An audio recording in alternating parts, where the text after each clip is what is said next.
साथ ही साथ आज देखियो मधेपुरा के दिघी नदी में जो पुल है वो कते पानी चल रहा है।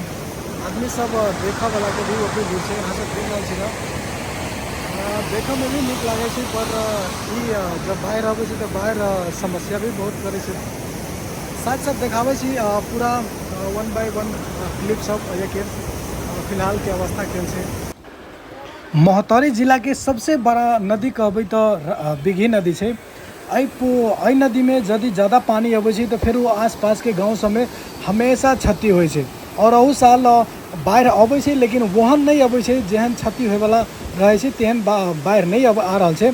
कैलाकि बारिश भी लिमिटे में हो रहा है, ज़्यादा नहीं हो रहा है।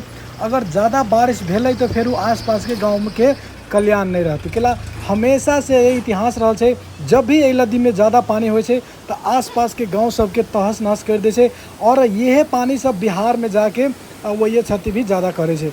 ज़्यादा नेपाल में क्षति नहीं हो, जिते क्षति नेपाल में हो वही से ज़्यादा क्षति इंडिया के बिहार में हो। कैला ये पानी सब डायरेक्ट बिहार में प्रवेश करे छै।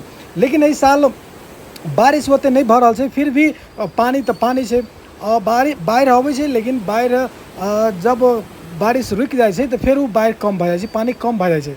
और हम किए साल देख रहा छी वहन नहीं छै जेहन दोसर साल रहे छै तहस नहस करे वाला, मतलब गाँव सबके तोड़ फोड़ करे वाला वहन तो नहीं छै।